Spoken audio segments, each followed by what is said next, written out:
So welcome back to our Python programming from beginner to programmer. In this video segment, we will run Spider to demonstrate and execute the functions to illustrate how we can use the image processing capabilities in Pillow. So I'll need you to start to run your Spider so that we can work along together to see the effects, right? Now, I will be first of all importing the necessary libraries. So let me put them here. Just copy and pasting from the slide. So the usual NumPy, Pandas, Matplotlib, we have done that in our Pandas and Seaborn discussion for data visualization. And the new thing here is the import. So what we want is the Pillow library. It's called a PIL. And we want to it's a very huge library with several very useful submodules. So the base most important submodule you need to import is the image, the capital I image. I would just import it as an alias small image. Okay, so this will be the object that represents the entire photo within the Python's memory. Now to do that, we will need a base picture. Now you can use your picture, and what I do is I will have to set it up here. Okay, I will set it up in the folder that I normally run for this demonstration. So it's in the d/temp/python.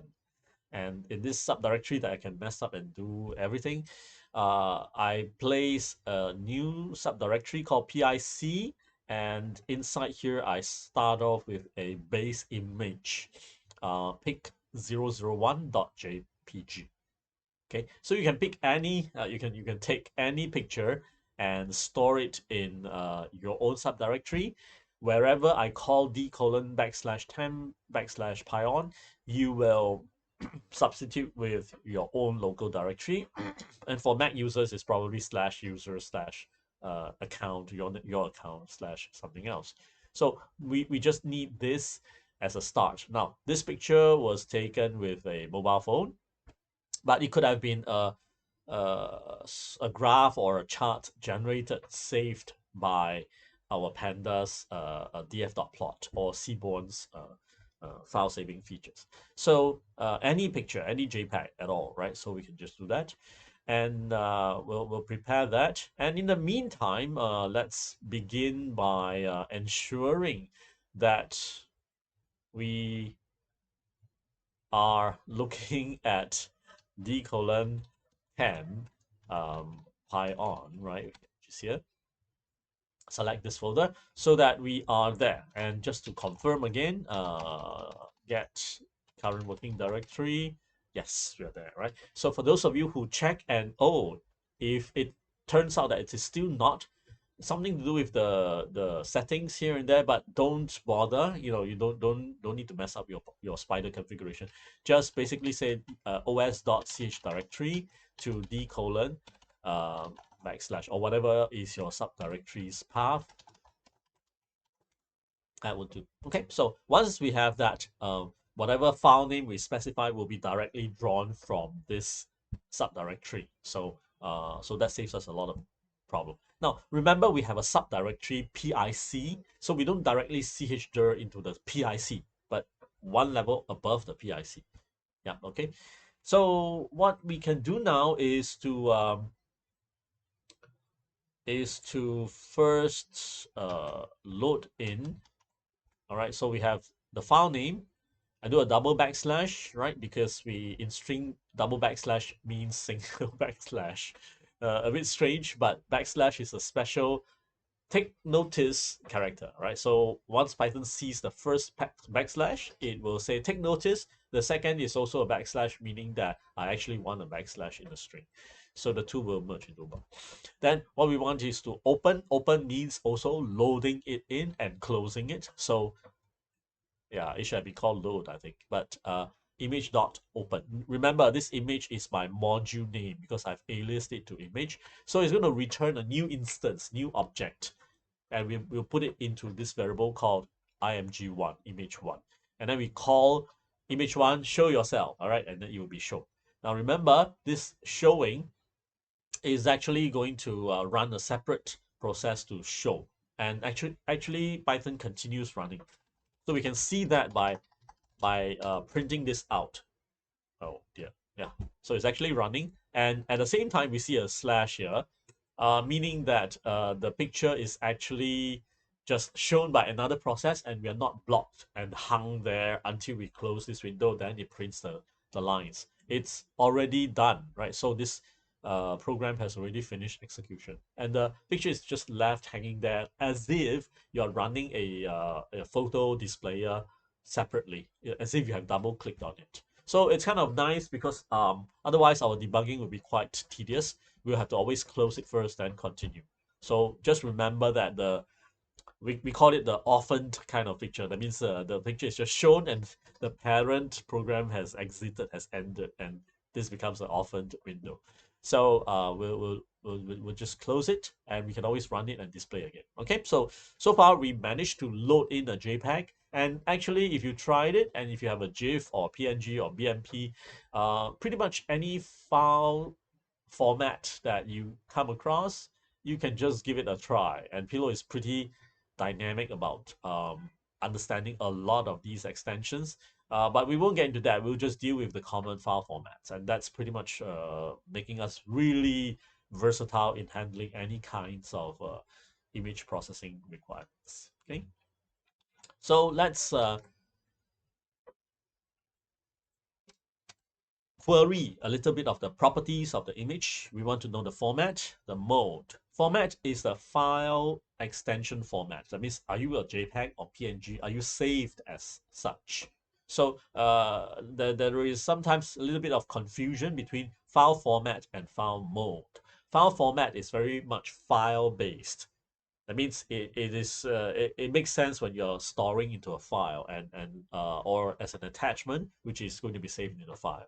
So in email, you will ask, can you not send me the GIF? Can you send me the JPEG file? So that is the format that we are talking about. The mode here is talking about internal memory representation. That means how is the photo being understood within Python's memory? Is it in RGB form? Or so in particular, in this case, RGB, there will not be a transparency layer. There wouldn't be an alpha channel. So is it going to be 4-layer RGB and alpha, RGBA, that is? That will be another mode. Or is it going to be just pure gray? So it's just by signal strength. The stronger it is, the whiter it is. The weaker, the darker, right? So it will be luminance L. So mode will represent more about information on how the picture is being understood internally in Python. So these are the two distinct settings. Then we can inquire about the shape, but we don't use the shape because shape is more row, comma, column. And in image discussions, we talk about size, which is x comma y, width comma height. So width comma height. Yep. And then we print them out. And what happens? Well, we have what's going on? Oh, right, because it's being reset.